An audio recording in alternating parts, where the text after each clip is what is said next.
Today on Transit Unplugged, we're going to finish up a two-part series with brand new CEOs. Last week, we spoke with a CEO that had spent 30 years at one agency in Chicago and then became CEO in Milwaukee. That's Steve Fuentes. Today, we talked to Wendy Weedon, who is CEO of Brazos Transit District in Texas, where she spent 17 years working there in other positions and then now has moved to the top spot in the same agency.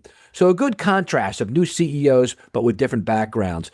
Wendy Weedon is a great leader. She's been at the agency, as I mentioned, for 17 years. She was just recognized by the Southwest Transit Association as their Transit Professional of the Year. And last year, her agency won the System of the Year award from the Texas Transit Association. Today, she explains how her system serves a 20-county area, one of the largest in Texas, including some urban areas and some rural areas. And we dive deep into what happens in rural areas, how drivers become kind of personally attached to their passengers and what that means for service delivery. We share some back and forth fun conversations, and we continue the new part of our podcast where we're asking kind of questions to get to know them personally, what their pets are, what their family situation is, what kind of music they like, books. Hopefully you enjoy this. Let us know. It's a good chance for you to get to know these CEOs on a personal as well as professional basis. Enjoy this great conversation with Wendy Weedon. Hey, Wendy, great to have you on the show today. It's great to be here. Thank you for having me. Absolutely. So you've been at Brazos Transit for 17 years now, and now you're CEO. What does that transition feel like? Honestly, it feels a little surreal. I've practically grown up professionally at Brazos Transit District. I've seen the organization from so many angles over my 17 years. So stepping into the CEO role feels less like arriving to a new position and more like just taking a deeper responsibility for something that I genuinely care about. That's great. How long have you been in the slot? Since September. Yeah. Coming up to a year soon. Yes, sir. Yeah. What's something you think that you see differently now that you're sitting on top, maybe that you didn't before when you're in the top seat here? Before I was able to focus on specific problems or issues or tasks, and now I'm looking at the entire ecosystem of our agency and trying to continuously move us forward sustainably and in a positive manner. That's great. All right. So tell us some about, Brazos Transit District. Who do you serve? And, give us a brief orientation to the service itself. Sure. So we're a very large agency here in Texas. We serve 20 counties in central and eastern Texas. We serve a large urban area in the Bryan College Station area where Texas A&M is. So we have lots of college students to extremely rural Shelby County, which is far, far east Texas. And how is your agency governed? We're governed by a board of directors that is made up from local appointed governmental agents like mayors, county judges, etc., throughout our service area. So you don't have all urban elected officials or all rural elected officials. You have a mixture. Okay. Tell us about how many buses you have, what type of service you have, that kind of stuff. Absolutely. So we have about 80 buses, but not in service at all times. We provide fixed route service, demand response, paratransit, microtransit, non-emergency Medicaid transportation, and occasionally some other specialized transit projects. And how many employees do you have there and what's your budget? We have around 120 employees, give or take the day. And our budget is about $12 million annually, approximately. Okay, that's great. And what makes your operation, you think, unique as compared to others in the area there in Texas? I think how diverse and large we are. It's not a cookie cutter operation. No one service can fit the whole area. We have to be flexible to needs and understand what each specific community wants, needs, and can handle. That's good. So what are some of the biggest challenges you're dealing with now? Some of our biggest challenges are recruiting a good quality workforce, retaining them. In the urbanized area, CDL drivers are highly sought after, so that is a challenge for us. But it's a public servant industry, and people don't always understand that when they're coming into this. You really have to love what you do in order to be successful at your job, no matter what it is in the transit industry. Yeah, no, I agree with you. Yeah, it's the old, Stephen Covey thing about, begin with the end in mind. What is the end in mind? What are we doing? Well, we're serving people. And so you have to like kind of the people service business, right? Yes, sir. Yeah. Absolutely. Yeah. So in your first year, how are you focusing your time? What are you focused on? I always call it the spotlight of the CEO. You can only focus on one or two things at a time. What are the big things you've been focusing on? For me, I like to take a listening approach and listening to employees, local partners, understanding what's working and what's not, and where we need to evolve. I want us to be innovative without losing sight of our mission. That's good. And you just did win a big award. Tell us about that. I saw it online and sent you congratulations with a SWAT award, right? Yes, sir. I was awarded the Transit Professional of the Year from SWATA. It was a very, very great surprise. I had no idea. Am very humbled. I think that there's so many people who deserve it other than myself, but I was very grateful to be recognized in that way. Yeah, that's great. And for those around the world who don't know, SWATA is the Southwest Transit Association. They represent 8 states in the Southwest United States and consider one of America's top public transit associations. So that is a significant award. Congratulations. And I'm sure it's in recognition of your 17-year career in the industry, not just the last 6 months, right? Yes, Yeah. I think so. Yeah. Absolutely. So I've been a CEO too, and I know there were things that would keep me up at night. I'd be laying in bed looking at my phone, doing emails and all the hot topics. What's keeping you up at night now for work wise? Everything, Yeah. but mostly making sure that we continue building a transit system that's sustainable long term. I don't want to put something out there that I can't continue to provide. But I also want to make sure that what we are putting out there is what people want and need. Demand for mobility keeps growing, but our resources are scarce and expenses are just getting more expensive. So Crazy, isn't we it? con it is crazy. Yeah. And so Everything we costs more constantly now. everything costs more now. Yeah. And we live in that space in between of what communities need and what funding allows. It's a tough space Yeah. to live in. And your funding, it's in a mix like most agencies are, federal, state, local, and plus fare box. Yes, sir. Yeah. Absolutely. That exactly. Yeah, yeah.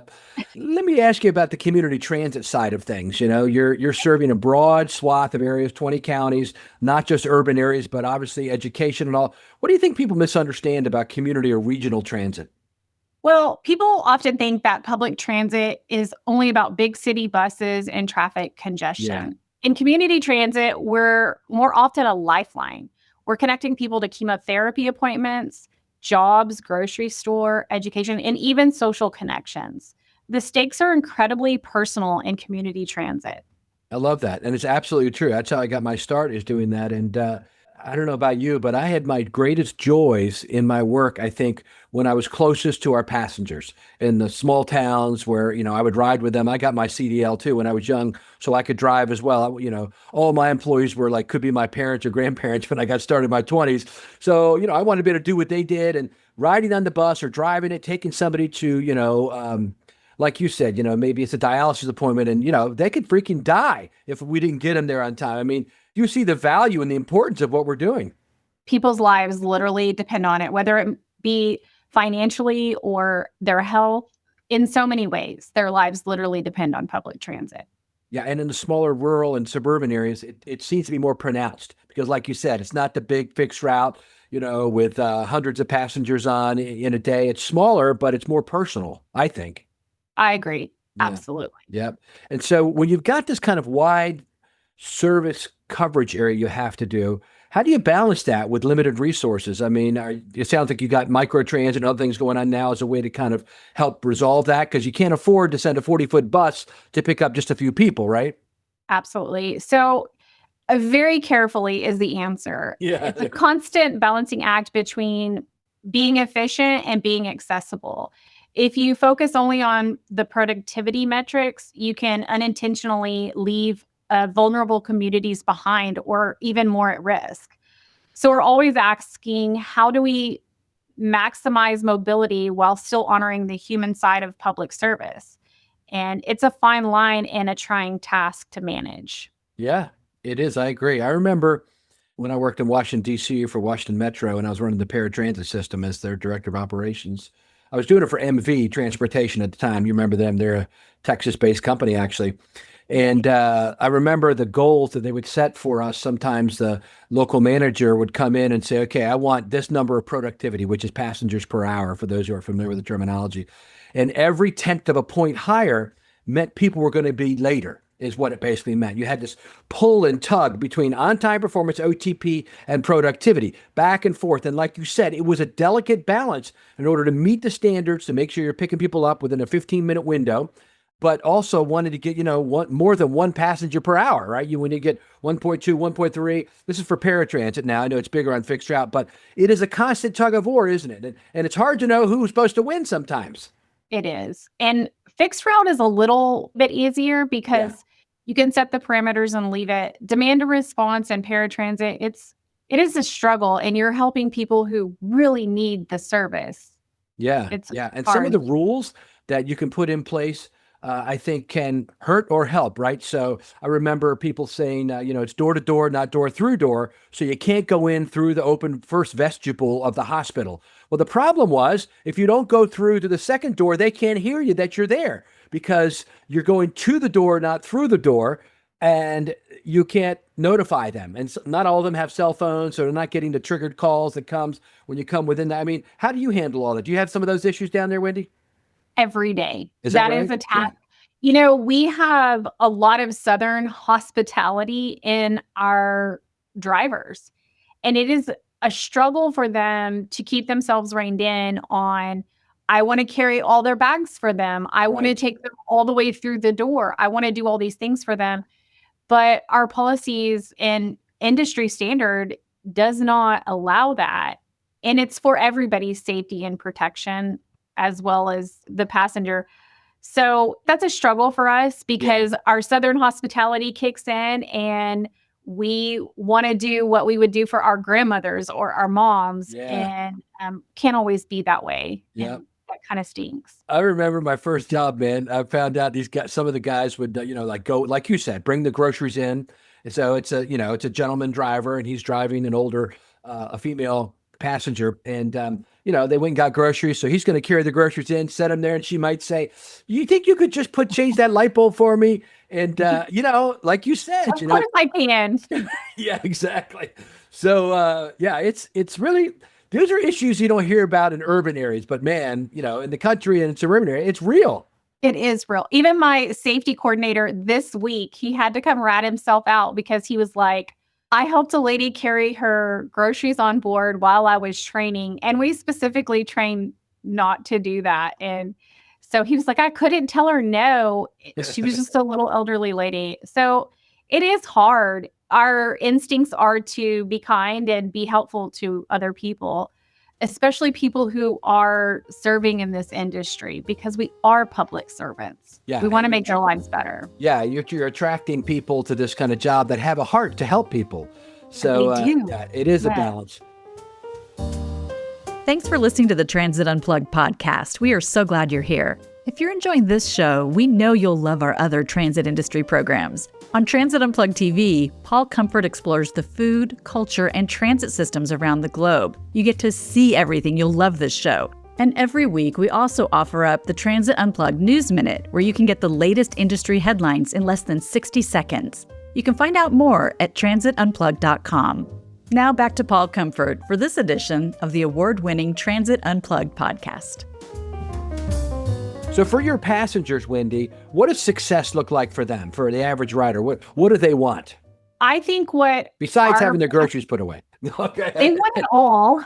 Yeah. But I think success for them is independence and freedom. Okay.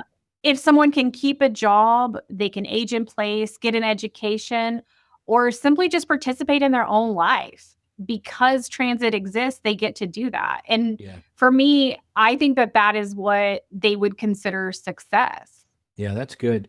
I really do think that mobility is freedom slogan is true, don't you? Absolutely. I believe that 100%. Yeah. I remember back another Texas agency, Houston Metro, when Tom Lambert was there. Remember when they had that big hurricane and they took all their buses and put them up on that overpass and they saved all those buses, New Orleans had the opposite situation a few years ago where a lot of school buses got kind of drowned out when they had their floods.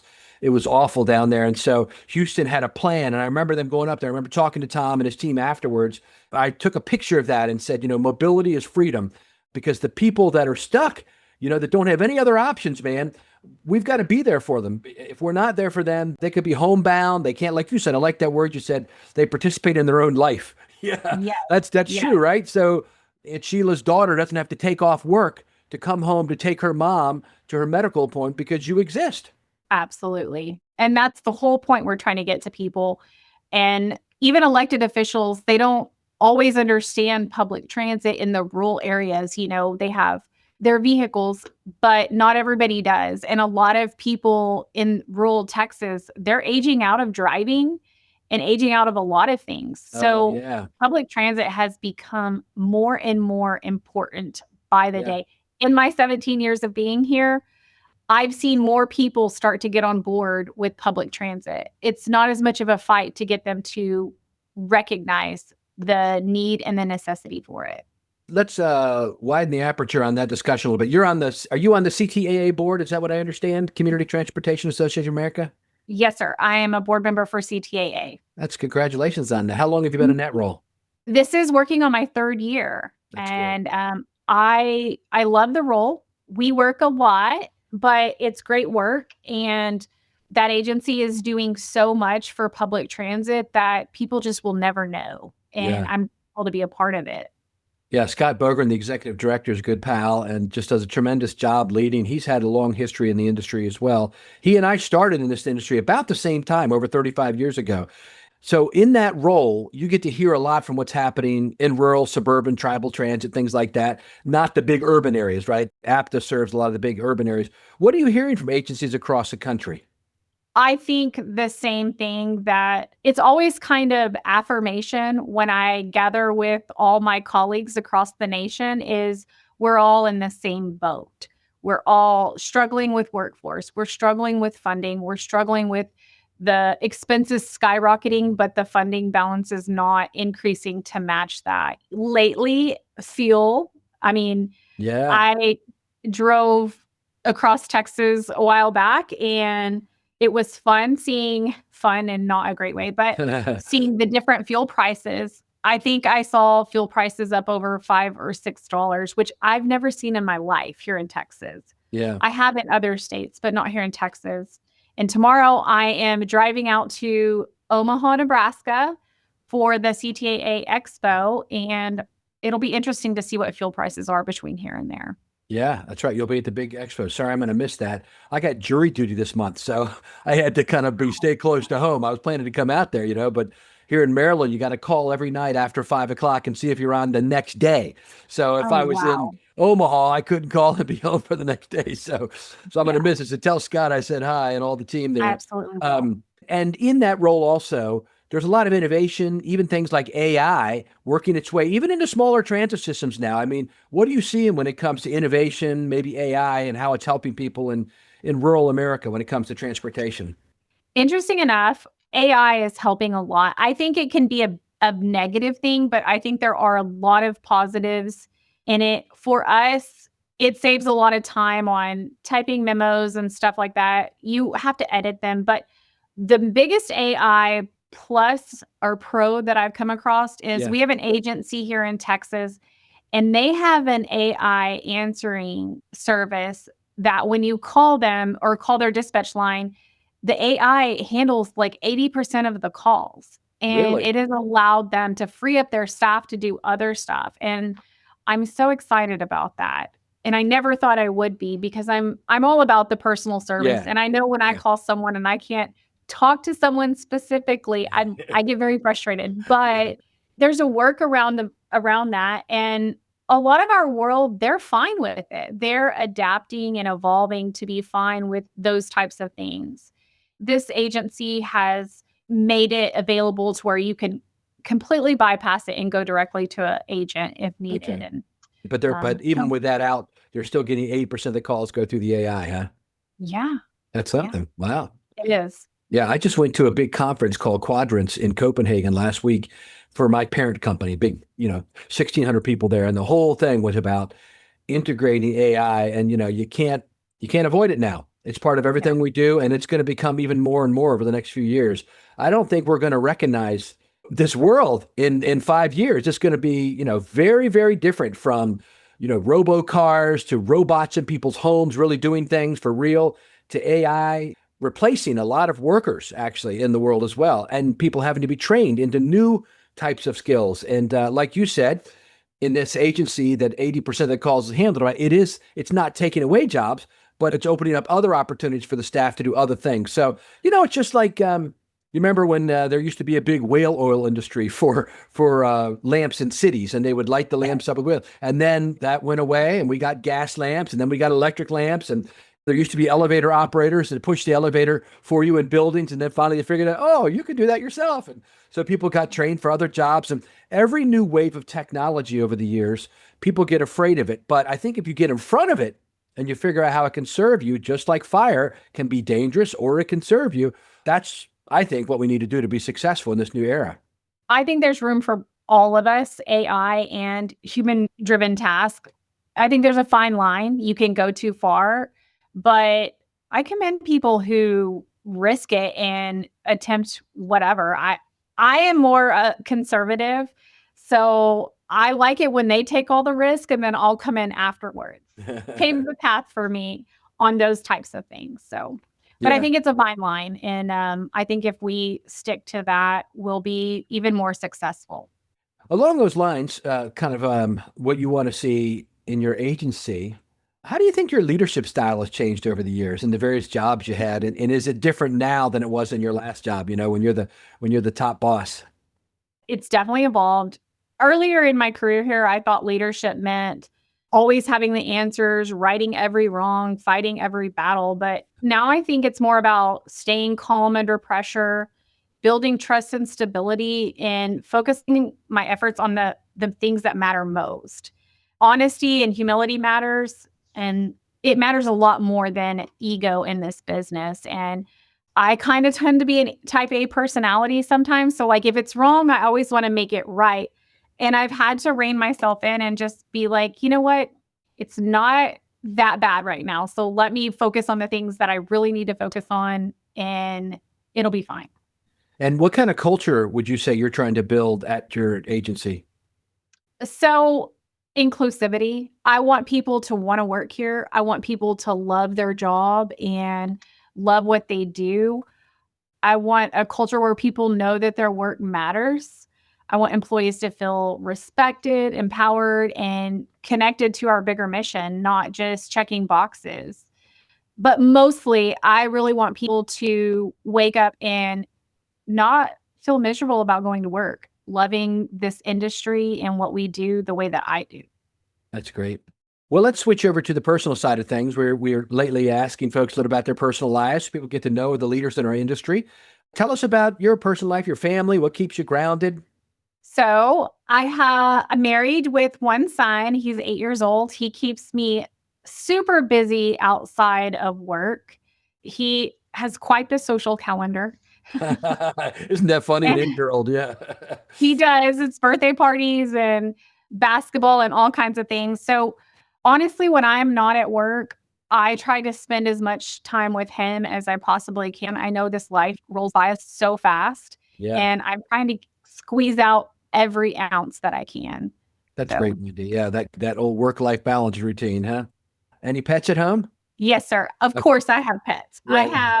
Let me just give you the rundown. We Okay. have two dogs, Pistol Annie and J-Lo. We have two cats, Whisker Biscuit and Luke Lucas. And then we have Corny the corn snake. You got a snake We do. We have a as a snake pet?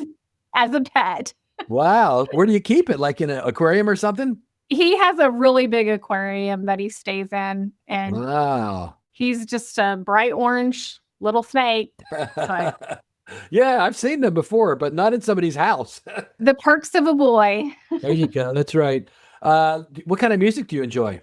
I love all music, but right now, well, I'm kind of all over the place. Right now, I'm loving Jelly Roll, Caitlin Butts, Ella Langley, but Cher, Tom Petty and the Heartbreakers. I can just keep going on. If I understand it, mostly I love it. There you go. That's great. And how about a favorite book that's influenced you?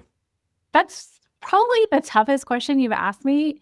I like to read books that make me forget about the reality I'm in and go to a different reality. That helps my brain stop overthinking. So I read a lot of fiction more than anything. I couldn't really pick one book. So you That's read to kind of relax and not necessarily like self-improvement books and stuff like that. I do. Yeah. I listen to self-improvement books in the Okay. car, but what I like to read is books that can make my brain just stop having to Yeah. think about anything. I Yeah. get it. That makes sense. How about a favorite vacation spot? Anything with sand and salt water, I'm There you about. go. Yes, Boom. sir. And what's something people will be surprised to learn about you? I love the outdoors. Fishing is my favorite hobby. I like to people watch and travel, but I'm a lot more introverted than people think that I am. I can sit with someone and not say anything for hours and be just as happy as if we had a whole conversation the whole time. So, Wow, that's good. Final question is, why does this work matter to you personally, what you're doing to kind of tie it all back together, your personal life in with your work life? I'd say because mobility changes lives and public transit matters. Transportation impacts whether people can work, learn, access healthcare, stay connected to their communities. And when transit works well, people don't always notice it, but it quietly improves the quality of life every single day. And being a part of that is incredibly meaningful for me. I genuinely believe that every day I come to work and I'm doing something that is changing people's lives, and not everybody can say that. That's right. Yep. Well, thank you, Wendy Weedon, for your time today and sharing with us some about your work and yourself. And we wish you all the best as you continue to improve transit there in Texas. Thank you, Paul. Thank you for listening to this episode of Transit Unplugged, the world's #1 transit executive podcast.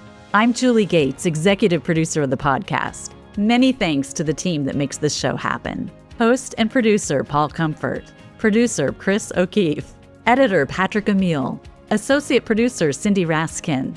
Transit Unplugged is being brought to you by Modaxo, passionate about moving the world's people.